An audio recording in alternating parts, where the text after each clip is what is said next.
சொம்மனை ஏமாத்தி தான் ஒப்பந்தம் மீறல் தான், தண்டனை உண்டு. Not only 40 days course. சத்சங்கத்துக்கு நான் வரேன்னு சொல்லிட்டு, பஸ்ல நான் வரேன்னு சொல்லிட்டு, குடிக்க நான் வரேன்னு சொல்லிட்டு வரலன்னா கூட ஒப்பந்தம் மீறல் தான். புரியலையா? நீங்க பண்ண எது அதெல்லாம் கிடையாதுங்க. புரிஞ்சிச்சியா? ஒரு ஒரு ஒரு புக்கு நீங்க வாங்கி பண்ணி படிச்சீங்க ஒரு நண்பர்கிட்ட இருந்து, நாளைக்கு எத்தனை வந்து தரேன்னு சொன்னீங்க, எத்தனை வந்து தந்தா தரலனாவே ஒப்பந்தம் மீறல் தான். நீங்க வாழ தகுதியற்றவர் தான். புக்கு எத்தனை வர முடியலன்னா என்ன பண்ணணும்? அவன் எத்தனை வர முடியல, மறந்துட்டேன், மூளை மருதியா இருக்குன்னு சொன்னா அப்ப என்ன பண்ணணும்னா, நீங்க வேற என்ன விசேஷமான பொருள் அந்த புக்கை கூட சேர்த்து வைக்கணும். எது இல்லாம நீங்க ஆபீஸ் போக மாட்டீங்களா, அது கூட வச்சீங்கன்னா என்ன பண்ணுவீங்க சேர்த்து? அதுதான். புரியுதா? ஒப்பந்தம் மீறல் தான். நீ என் குரு, நான் உன கூட இருப்பேன், நான் வந்து ஞானமடை வரைக்கும் உன்னை நான் குருவா ஏத்துக்கிறேன்னா ஞானமடை வரைக்கும் இருந்துதான் ஆகணும். ஒப்பந்தம் மீறல் அதே சொன்ன, கெட்டு போறவன் என்ன பண்ணுவான்?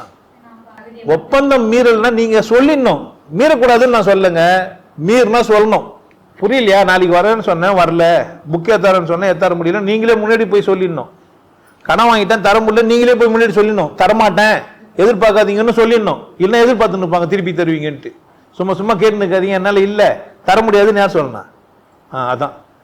புரியலையா? ஒப்பந்தத்தை நிறைவேற்றணும்னு சொல்ல, முறிச்சுக்கிறதுனா அதை எதிராளிக்கு யாரை கூட ஒப்பந்தம் போட்டீங்களோ அவங்களுக்கு தெரியப்படுத்தணும்னு சொல்றேன். தெரியப்படுத்தணும்.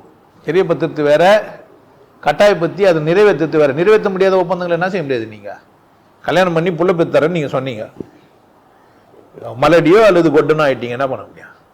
முடியாது தானே. முடியலன்னா ஒத்துக்கணும். நீங்க ஒத்துக்காமே கதை ஓட்டுறீங்க. புரியுதா? கணவனை விட்டுட்டு செத்துட்டு போன புருஷன், புருஷனை விட்டுட்டு செத்து போன கணவன், ரெண்டு பேருமே தப்பு தான். ஒப்பந்தத்தை சரியா போட்டுதான் அது மாதிரி ஆக மாட்டாங்க. கணவன் மனைவிக்குள்ள ஒப்பந்தம் சரியா இருந்ததுன்னு வச்சுங்க, ரெண்டு பேரும் ஒன்னா தான் சாவாங்க.